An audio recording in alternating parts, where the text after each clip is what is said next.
시청자 여러분 안녕하십니까? 뉴스데일리 베스트 민앵커입니다.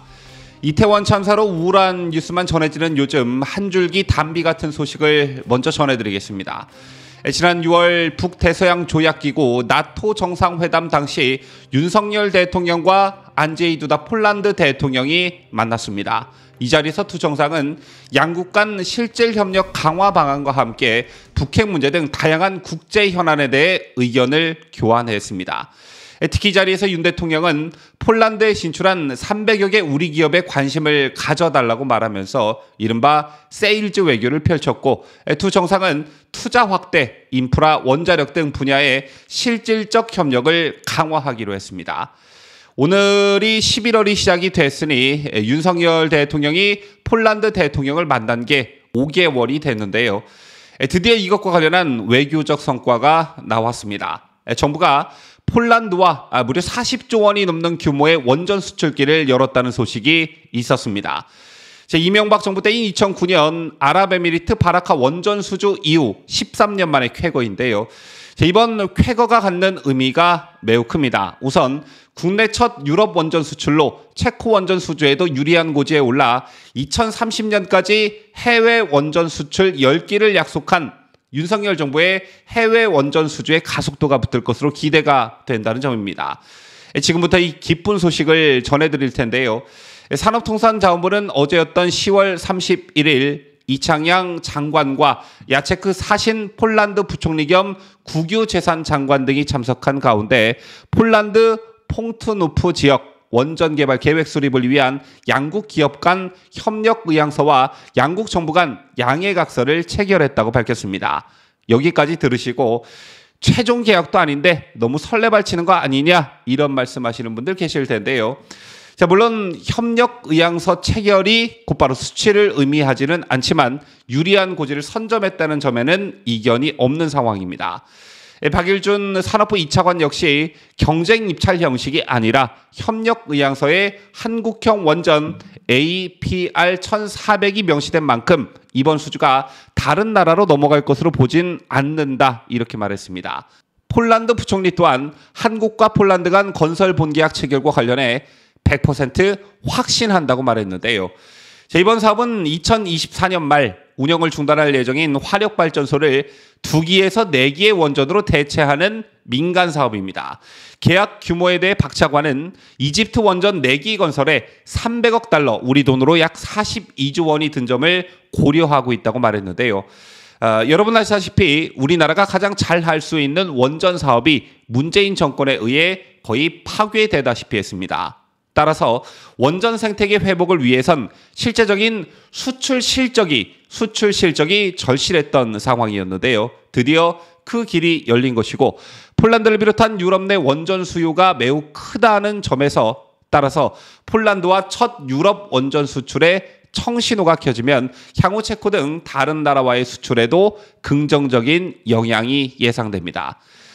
앞서 말씀드렸지만 이번 사업은 지난 6월 나토 정상회담 당시 윤석열 대통령과 안제이 두다 폴란드 대통령이 만난 자리에서 첫 논의가 이루어졌습니다. 이후 윤 대통령과 마테우시 모라비에츠키 총리와의 통화에서 해당 논의가 진전됐다고 하고요. 이에 이창양 산업부 장관과 황주호 한국 수력 원자력 사장이 연이어 폴란드를 찾아 원전 세일즈를 벌인 끝에 결실을 맺게 된 것입니다. 즉 가장 위에서 큰 부분에 대한 논의가 이루어진 후에 실무진들이 구체적 사안을 협의하는 탑다운 방식으로 이루어졌다는 점에서 윤 대통령의 공이 크다 이렇게 말할 수 있겠는데요.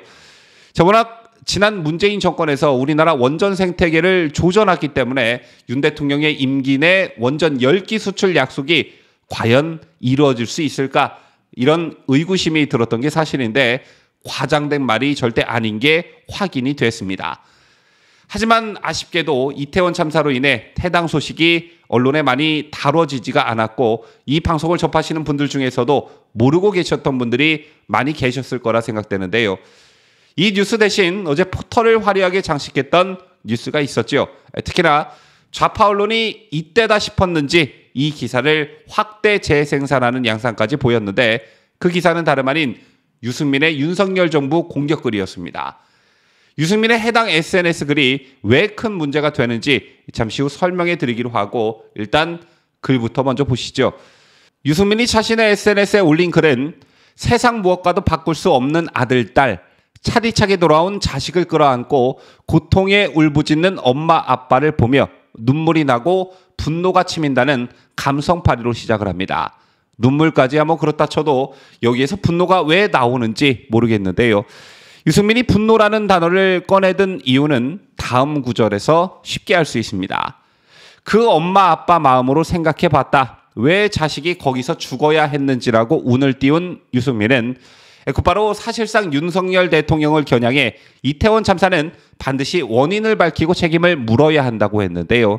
그러면서 유승민은 국가는 왜 존재합니까? 라며 위험할 정도로 인파가 몰릴 것을 미리 예상하고 정부는 사전에 대비했어야 했다며 경찰이든 지자체든 그게 정부가 했어야 할 일이다. 이렇게 썼습니다.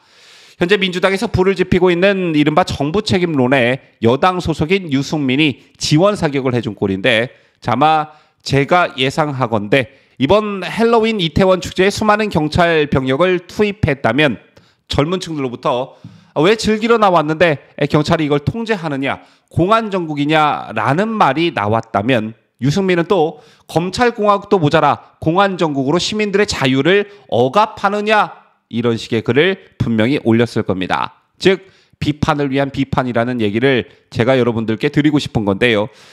유승민은 이어 며칠 애도만 하고 수습만 하고 지나간다면 또 다른 재앙이 기다리고 있을 것이라며 사실상 윤석열 정부 앞날에 저주를 퍼부었습니다.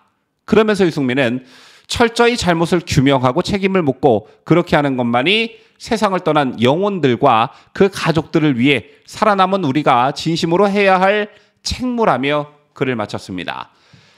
누가 썼는지 미리 밝히지 않고 이 글을 다른 사람들에게 보여준다면 열이면 열, 민주당 쪽 인사가 쓴 것이라고 답할 정도로 민주당의 현재 논조와 꼭 닮아 있다는 것을 단박에 알 수 있는데요.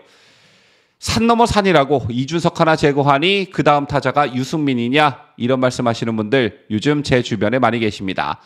자, 그렇다면 유승민은 지금 이 시점에 왜 이런 글을 올렸을까요? 개인적으로 저는 유승민이야말로 참사를 정치적으로 이용하는 것 아닌가 이런 생각이 가장 먼저 들었는데요.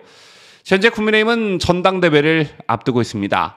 조작된 여론에 의하면 유승민이 당대표 적합도 1위를 달리고 있다고 하지요. 물론 조작된 여론이고 역선택에 의한 것이란 걸 저보다 여러분들이 더 잘 알고 계실 겁니다.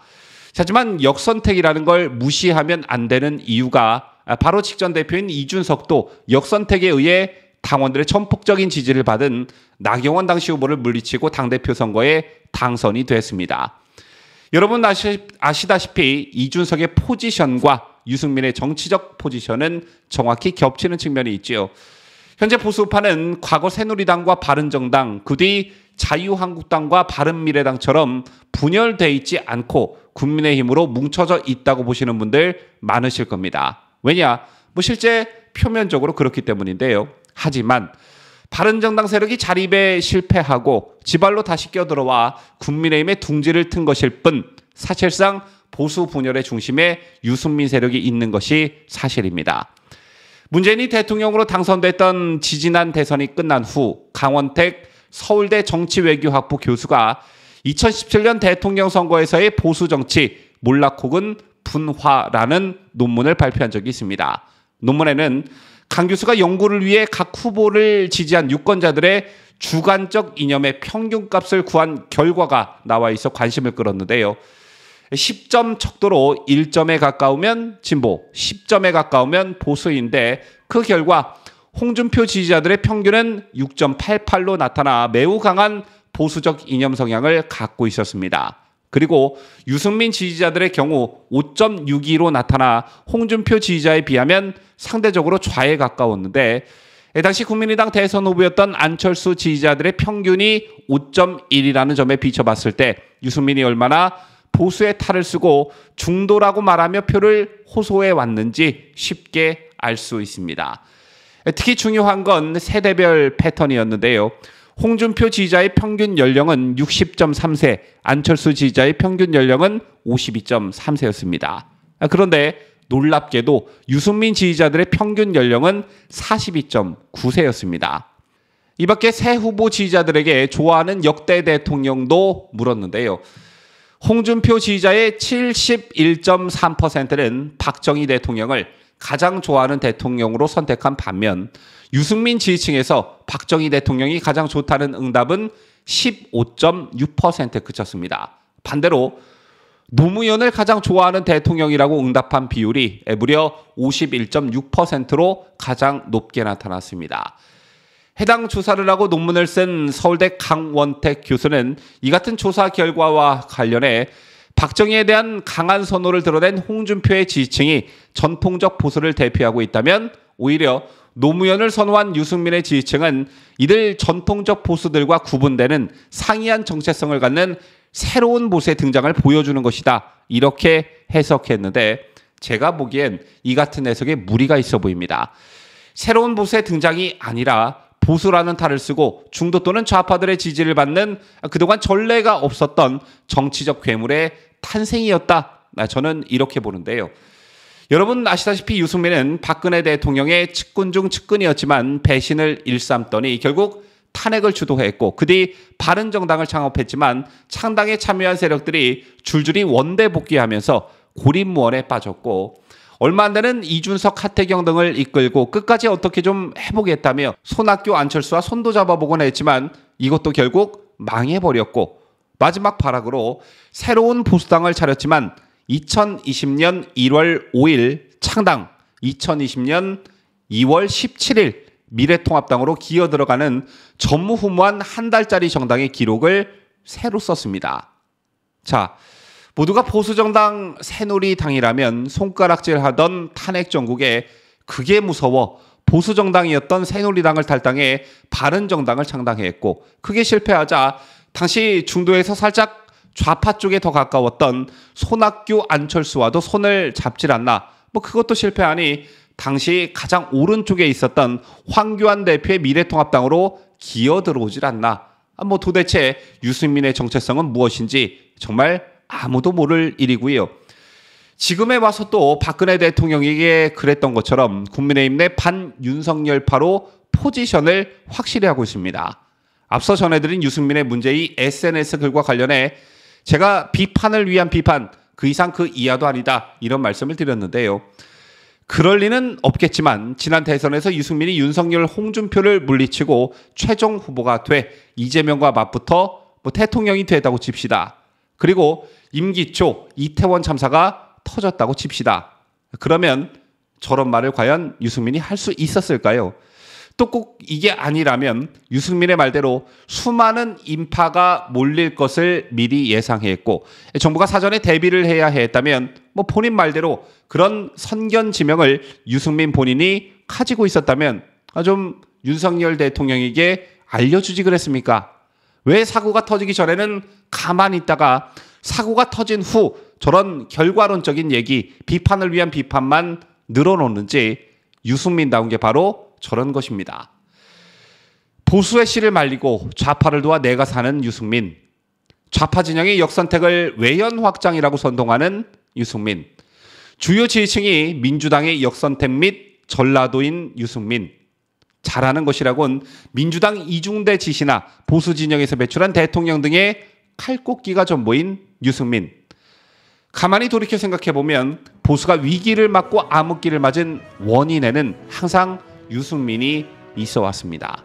또다시 그런 일이 반복되면 안 되겠지요.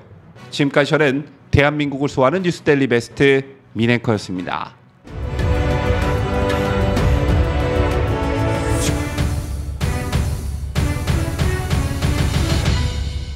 함께해요. 뉴스데일리 베스트.